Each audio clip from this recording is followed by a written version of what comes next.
안녕하세요 여러분. 1월 29일 동영상입니다. 새해 이제 지나고 한 주가 지났죠. 시장 상황이 이제 여러 가지 궁금하실 텐데, 제가 1월 29일부로 시장 조사를 해보니까 좀 특이한 현상이 많이 있습니다.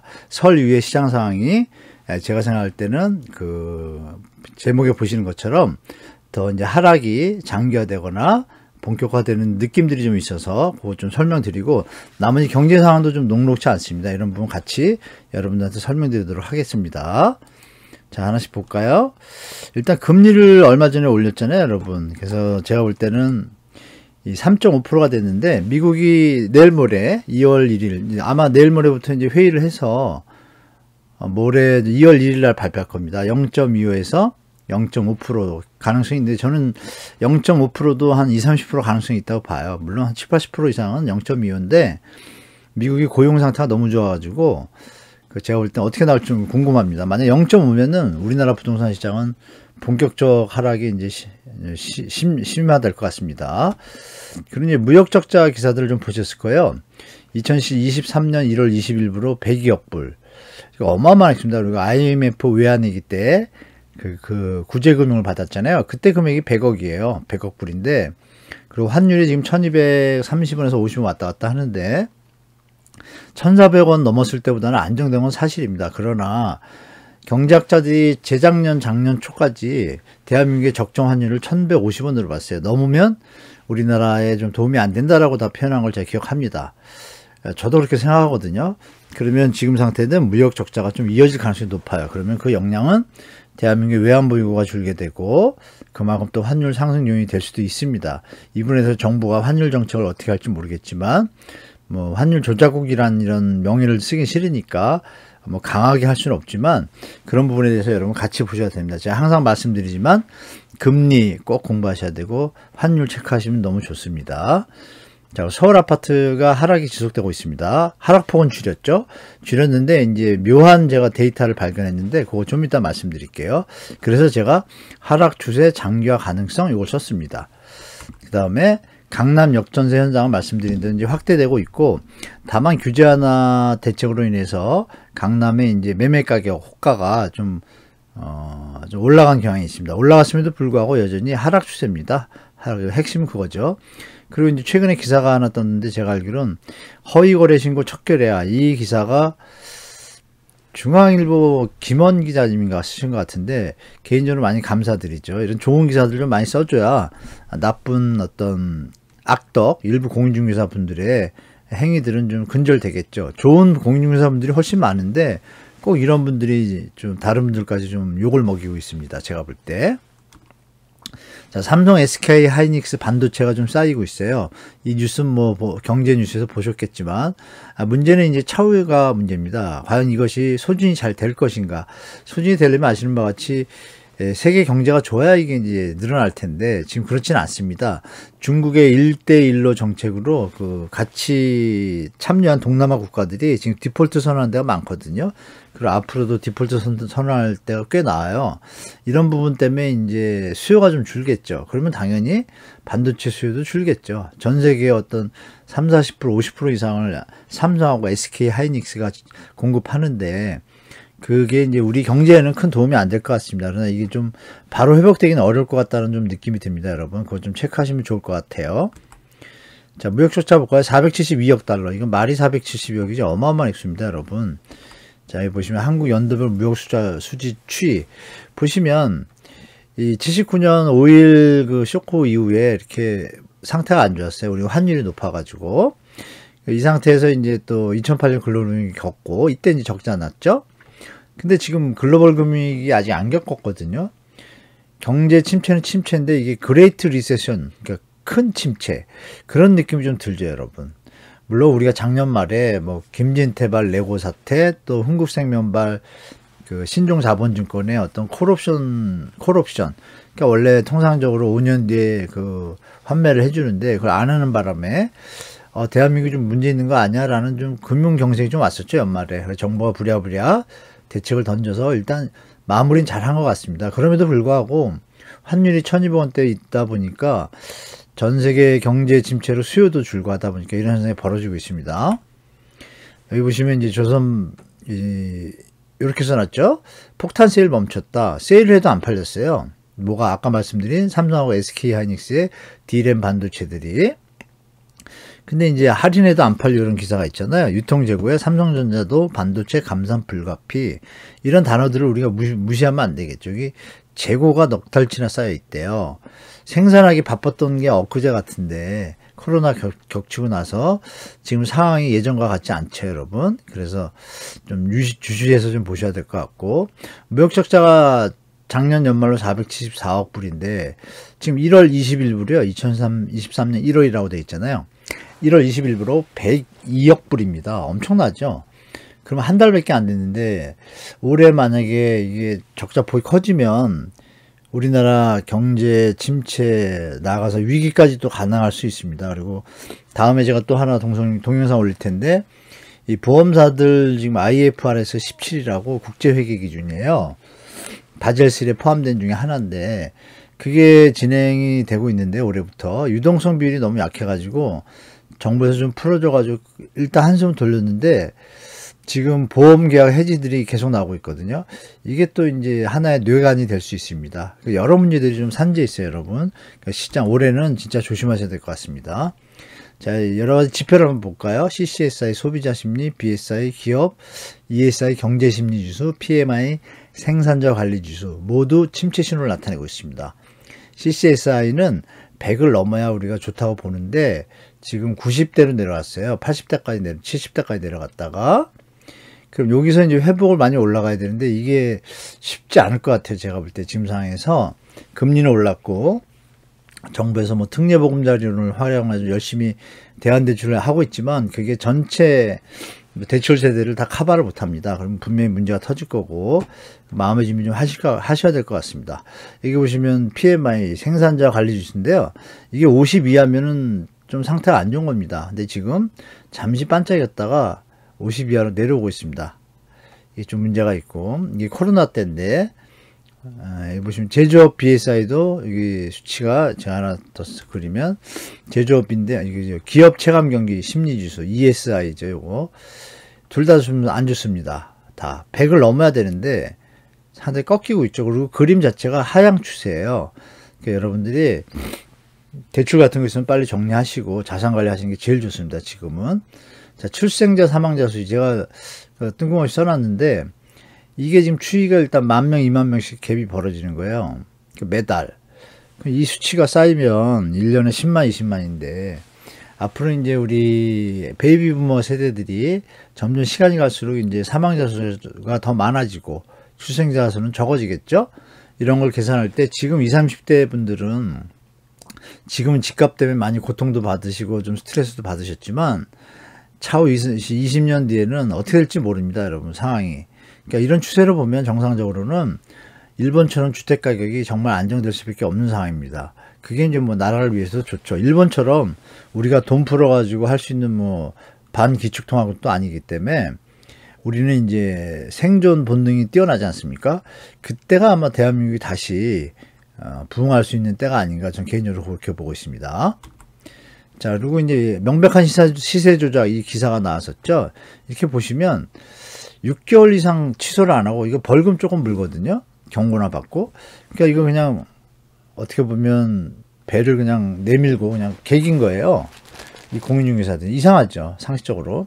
뭐 1년을 넘게 갖다 최고가를 올려놓고서 버티고, 그럼 그 최고가가 마치 거래가 된 것 같잖아요. 전혀 아닌데 그 내용을 들여다볼까요? 수도권 아파트 계약 취소 건수가 신고가 중에 이제 신고된 거래 중이죠. 17.6%가 해당 면적대별로 최고가를 다 기록한 거예요. 특히 15억 이상 거래 신고된 것 중에는 75%가 다 허위 거래인 거예요. 정말 이상하죠. 이거 잘못된 거죠. 이것 때문에 이제 영끌 세대들이 기사들 쓴 언론들도 문제죠. 이거 특별히 조사도 안 하고 정부도 문제고 하여간 뭐 복합적인 문제로 우리 부동산 폭등이 왔고 국가 경제에 도움이 안 되는 상태가 됐습니다.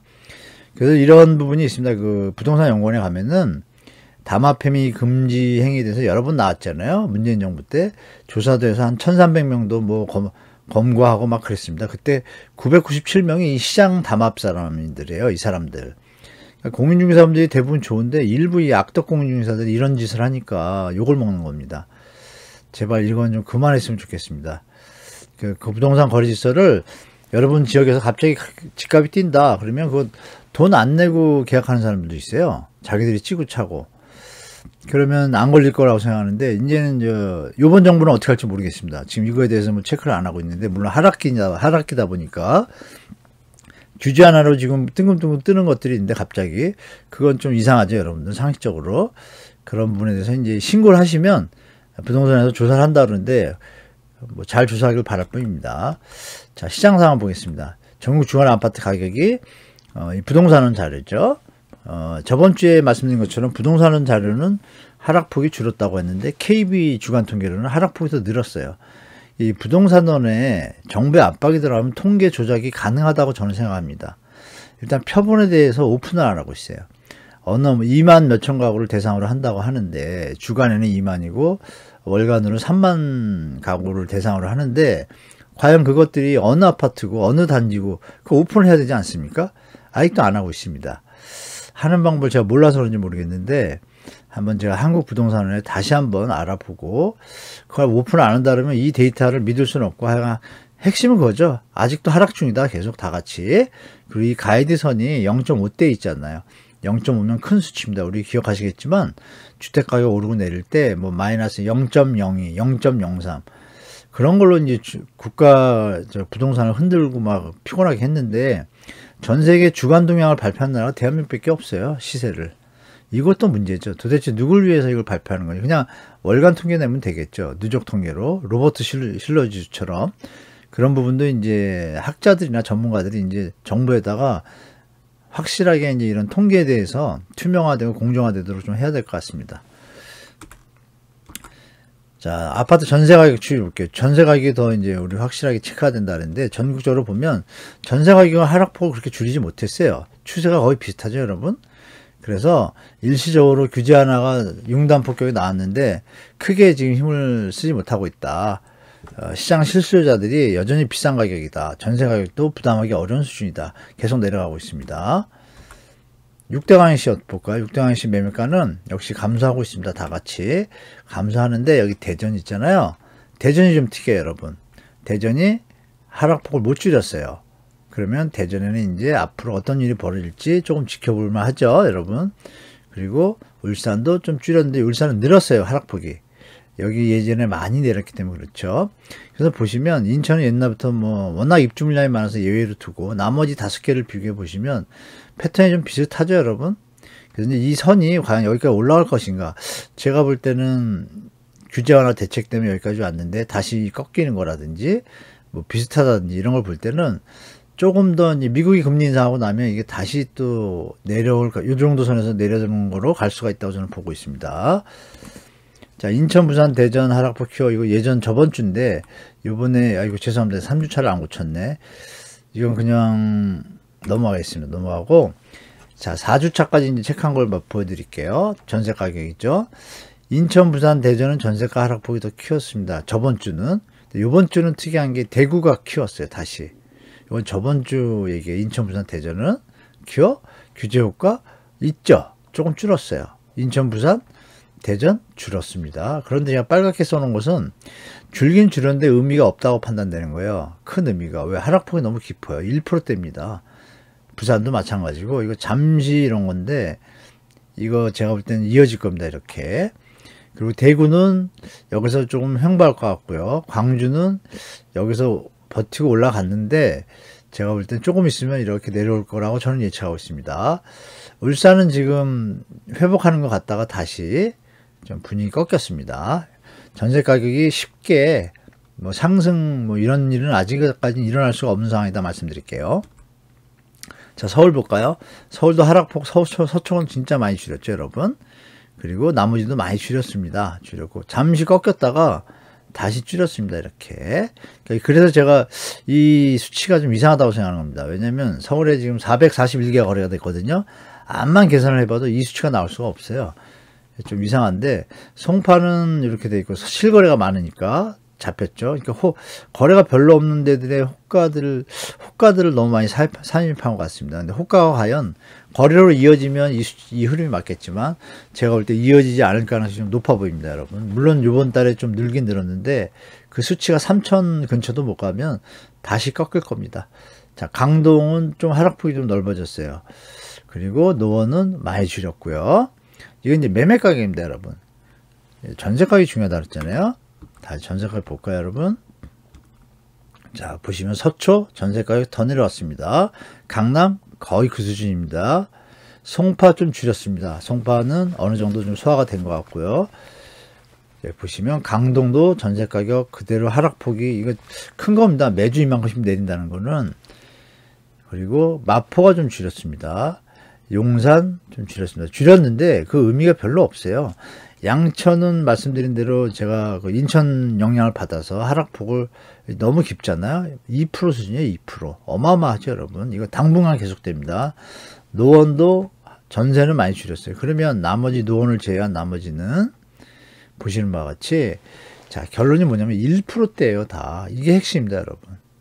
줄여도 1%대. 물론 0.78 가는데 이 0.5까지 올라가지 못하면 제가 볼 때 올 상반기까지는 이쪽 서초, 강남, 송파, 강동은 계속 이 추세로 가면 전세 가격이 상당히 많이 내려갈 거고 매매 가격으로 또 하락으로 이어질 겁니다. 자, 일기신도시도 제가 체크하는데 일기신도시 보시면 여기 보시면 성남 분당 하락폭이 켜졌어요. 매매 가격이 빨간 것들 보시면 일산 동구, 군포 이 빨간 거는 하락폭에 줄이는 의미가 별로 없는 수준입니다. 제가 볼 때 그러니까 매매 가격이 이런데 전세 가격 볼까요, 여러분? 일산 동구 전세 가격 하락폭 상당히 큽니다. 일산 매매 가격 하락이 좀 깊어질 것 같고요. 과천도 지금 상당히 심하죠. 그리고 여기 요거 의미 없는 수준 성남 분당은 계속 전세 가격 하락이 1%대 가까이 있으니 매매 가격 하락은 당분간 이어질 것 같다 이렇게 보시면 되겠습니다. 자, 서울 아파트 거래 한번 볼까요? 421건이 나왔는데요. 441건. 여기서 이제 요새 뭐 보도에서 보시겠지만 LH가 전세 그 매입 임대를 하느라고 매입 임대한 아파트까지 지금 숫자로 넣고 있어요. 이거 통계에서 빼야죠. 정상적인 거래가 아닌데 일반인의. 근데 그거 빼고 제가 계산했습니다. 그러면 357개. 물론 여기에 일부 직전 거래가 없는 것도 있는데 포함해서 했습니다. 계약 해지가 8개고 그러면 357건이 나와요. 하락 거래가 70%입니다. 70%. 그리고 상승이 26%. 보합이 6% 이렇게 돼 있어요. 이 상승 여기 이거 사시는 분들은 제가 볼 땐 자산 여력이 좀 있는 분들 또 이자 부담을 가능한 분들 심하게 얘기하면 많이 떨어진 서울 일부 지역에 대해서 투자 개념도 있을 텐데 미흡합니다. 역전하기 힘들겠죠, 여러분. 그래서 실제로 355건, 이건 이제 1월인데 1월 29일이니까 아마 한 1000건 좀 넘을 것 같아요. 1월 말 가면. 그러면 조금 살아난 효과는 있는데 그게 이어질 것인가에 대해서는 저는 회의적입니다. 그거는 다음 그림을 보면 아는데요. 자, 서울시 1월 아파트 전체 거래 하락 상승 거래 분포입니다. 보시면 70%가 하락인데 상승은 이제 20% 정도 된다 그랬잖아요. 여기서 이제 주의할 건 뭐냐면 이게 설이에요. 요 시점이. 설 지나고 1월 24일부터 거래량을 보세요. 하락이 일방적으로 많죠, 여러분. 설이 끝나고 나서 하락 거래를 한다는 얘기는 뭘까요, 여러분? 설 때 가족들이 모여서 뭐 집이 하나가 있건 두 개가 있건 부담되면 팔아라가 많았겠죠. 너무 상태가 경제가 안 좋으니까 그렇겠죠? 저는 그렇게 판단합니다. 그럼 여기 둘레, 여섯, 일곱 개에서 하나만 상승 보합 수준이죠. 뭐 0%니까 거의 상승된 거래를 사는 이제 호갱은 좀 없어진 것 같다. 그러면 그 얘기 뭐냐? 호갱 내지 미래를 보고 투자하는 분들 정말 실수에 의해서 어느 정도 내려왔으니까 그냥 애기들이 컸거나 이런 일부 분들도 어느 정도 소진되고 있다라고 추측할 수도 있겠죠, 여러분? 그래서 다음 주 2주 정도 지나면 흐름이 이제 완전히 잡히는데 과연 일부 공인중개사, 일부 언론들의 작업이 어디까지 먹힐지 그러니까 예전 같지는 않을 겁니다. 유튜브가 많이 발전하고 또 진실한 기사들이 많이 나와서 이 추세는 당분간 정부의 정책 덕분에 연착륙은 성공을 한 것 같고요. 저도 개인적으로 연착륙을 바랍니다. 안전하게 가서 조정이 되는 게 국가 경제에도 도움이 되니까요. 여기서 더 중요한 사실은 뭐냐면 우리가 84제곱미터 국민평형을 주로 기준으로 보잖아요. 한번 보겠습니다. 1월 20일 이후 이제 국민평형을 보면 여기는 상승이 아예 없습니다. 딱 설날 끝나고 나니까 두 개가 거래가 됐는데 서울입니다. 서울 2억 3천 하락, 2억 9천 하락입니다. 이때는 뭐 5억 5천 하락도 있고 그 흐름이 좀 보이시죠? 84제곱은 더 적어요. 상승 부분이. 그러면 우리가 예상할 수 있는 게 뭐예요, 여러분? 아, 시장에 현재 뭐 호가 올린다 이런 거 거기에 물론 사시는 분들 계시겠지만 대부분은 아직도 그 가격을 부담스럽게 생각한다는 거죠. 그래서 제가 볼 땐 차후 조정이 계속 이루어지는 분위기가 이어진다. 강남 지역은 전세 물량 때문에 하락폭이 좀 다시 재하락폭이 커질 수 있다 이렇게 말씀드릴게요. 자, 여기 보시면 서울에 이제 그 하락폭이 높은 것부터 제가 순서를 소팅을 해봤더니 이렇습니다. 뭐 물론 여기 보면 전 거래가 최고점에서 오랫동안 버티다 이런 데는 특이하죠. 작년 12월에 팔았는데 다시 34% 하락을 했어요. 서대문구가 이제 꺾기 시작했습니다. 가끔가다 서대문구는 왜 값이 안 내려요 그랬는데 다 버티고 있던 겁니다. 꺾이기 시작했죠. 서대문구 두 개 다 40%. 서대문구에서 내 집 마련에 대해서 좀 관심 있으신 분들은 조금 더 발품을 파시거나 마음에 드는 들 보시면 공격적으로 내고 들어가셔도 될 것 같습니다.